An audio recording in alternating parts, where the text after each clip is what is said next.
Hello दोस्तों, YouTube channel Excel exam में मैं विवेक आपका फिर से स्वागत करता हूं।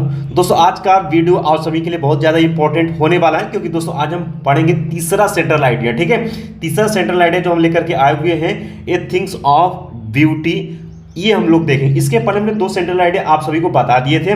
पहला सेंट्रल आइडिया हमने बताया था कि माय मदर एट 66 और दूसरा हमने बताया था कीपिंग क्विट का। ठीक है, और ये दोस्तों तीसरा और लास्ट है। तीन सेंट्रल आइडिया से ज्यादा आपको तैयार करने की जरूरत नहीं है, क्योंकि आपके पेपर में तीन देगा, एक आपको करना पड़ेगा। अगर बात कर लेते हैं बच्चों, तो ये क्वेश्चन नंबर 10 में, जैसा आप सभी जान ही गए होंगे, क्वेश्चन नंबर 10 में जो है आपको तीन सेंट्रल आइडिया दिया रहेगा, एक आपको करना होगा। इसके लिए 4 अंक निर्धारित किया गया है। तो दो सेंट्रल आइडिया हमने ऑलरेडी बता दिया है। इसी वीडियो के एंड स्क्रीन पर भी आपको दिख जाएगा, या व्हाट्सएप पर भी मांगेंगे तो भी हम लिंक उसका भेज देंगे। ठीक है, उसको आप लोग देख लीजिएगा और तीसरा इसको आप तैयार कर लीजिएगा। इससे ज़्यादा आपको इसमें मेहनत, सेंट्रल आइडिया में मेहनत करने की ज़रूरत नहीं है। ये 4 अंक बिल्कुल आपको पक्का पेपर में दिला कर ही रहेगा। ठीक है, तो वीडियो शुरू करने से पहले एक बार आप सभी इस वीडियो को लाइक कर दीजिएगा। सभी स्टूडेंट इस वीडियो को ज़्यादा से कम शेयर करिए, और जो प्यारे स्टूडेंट जो चैनल पहली बार, आप सभी को स्वागत, आप सभी चैनल को जरूर सब्सक्राइब करिएगा।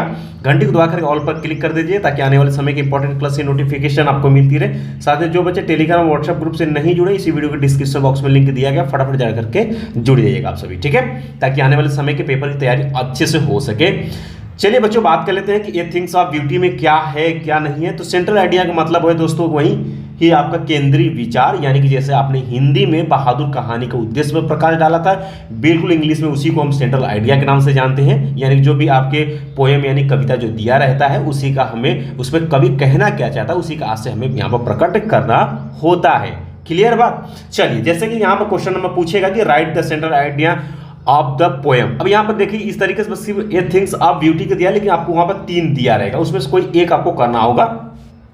जैसा कि देख सकते हैं 2022 में भी आया, तो ये 2023 के भी पेपर में रिपीट करेगा। आप सभी इसको तैयार करिएगा, सेंट्रल आइडिया। ठीक है, अब आप कैसे लिखेंगे, सबसे पहले सेंट्रल आइडिया में इसका उद्देश्य क्या है। ठीक है, पहले हम उद्देश्य को थोड़ा सा हिंदी में कहानी के तौर पर बताएंगे, उसके बाद फिर हम आपको पढ़ाना शुरू करेंगे। ठीक है, चलिए सबसे पहले बात कर लेते हैं। जैसे कोई भी कहानी अगर हम लिखना है, उसका उद्देश्य प्रकट करना शुरुआत करते हैं, थोड़ा सा हम इस तरीके से लिखते हैं कि ए थिंग्स ऑफ ब्यूटी लंबी कविता एडमियन का एक अंश है।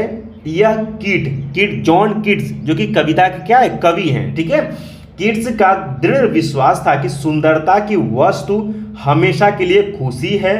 सूरज, चांद, पेड़, कस्तूरी, गुलाब और डैफोडिल्स सभी सुंदरता की वस्तुएं हैं। प्रकृति की इन वस्तुओं के अतिरिक्त मनुष्य ने सुंदर वस्तुओं का भी उत्पादन करता है। अब जैसे हम दिखा सकते हैं कि कला, कविता, कहानियां, पौराणिक कथाएं आदि सभी हमारे लिए शाश्वत आनंद के स्रोत है। बस यही इसका क्या है, अर्थ है, यही आपका इसका उद्देश्य है इस सेंट्रल आइडिया का। तो बिल्कुल आपको ये पता हो गया। इसके बारे में आप बना करके भी लिख सकते हैं एग्जाम में। बाकी हम आप एक पॉइंट्स आपको बताना शुरू करते हैं।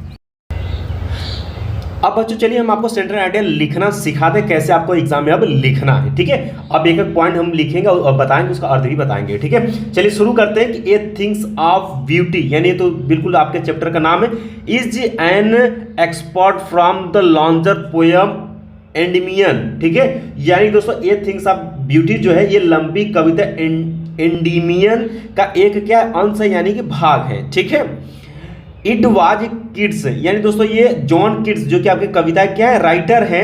It was kids firm conviction that A things of beauty is a joy for ever, यानी कि यह कविता जॉन किड्स का दृढ़ विश्वास था कि सुंदरता ऑफ ब्यूटी, यानी कि सुंदरता जो है, सुंदरता की वस्तुएं हमेशा के लिए क्या देती हैं, खुशी देती हैं। ठीक है, या हमेशा के लिए खुशी है। ठीक है, अब आगे बताते हैं कि द सन, यानी कि सूरज, द मून, यानी कि चंद्रमा। ठीक है, और ट्री, यानी कि पेड़। अब ये देखिए मस्क रोज, यानी कि दोस्तों आपका कस्तूरी गुलाब, और daffodils are all object of beauty, यानी कि डेफोडिल्स सभी सुंदरता की क्या है, वस्तुएं हैं। ठीक है, in addition of this object of nature, यानी दोस्तों प्रकृति की इन वस्तुओं के अतिरिक्त, ठीक है, प्रकृति के इन वस्तुओं के अतिरिक्त जो है मनुष्य, यानी कि मैन आल्सो प्रोड्यूस, यानी कि मनुष्य ने, ठीक है, man also produce object of beauty, यानी कि मनुष्य ने इसके अतिरिक्त जो है प्रकृति की इन वस्तुओं के अतिरिक्त मनुष्य सुंदर वस्तुओं का भी उत्पादन किया, यानी सुंदर वस्तुओं का उत्पादन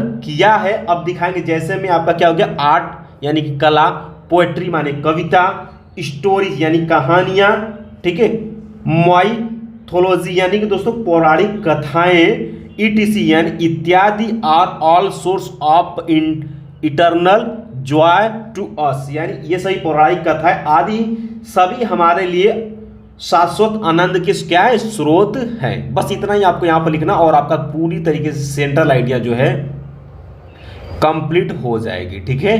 बस इतना ही आपको यहाँ पर लिख करके चले आना है और आपको 4 अंक बिल्कुल आसान तरीके से मिल जाने हैं, ठीक है। तो उम्मीद है बच्चों कि ये सेंट्रल आइडिया आपको अच्छे समझ में आ गए। इसके पहले हमने 2 central idea, my mother eight 66 keeping fit पूरी अच्छे से तरीके से आपको बताया हुआ है। आप अर्थ समझे रहेंगे, थोड़ा सा चीज़ें गलत होती है तो भी आपको कहानियाँ पता रहेंगी, आप ट्रांसलेट करके भी लिख सकते हैं, आपको पूरा 4 अंक में 4 अंक मिल जाएगा, ठीक है। तो बाकी मिलते हैं बच्चों नेक्स्ट वीडियो में नेक्स्ट इंपॉर्टेंट क्लास के साथ, तब तक के लिए जय हिंद, जय भारत।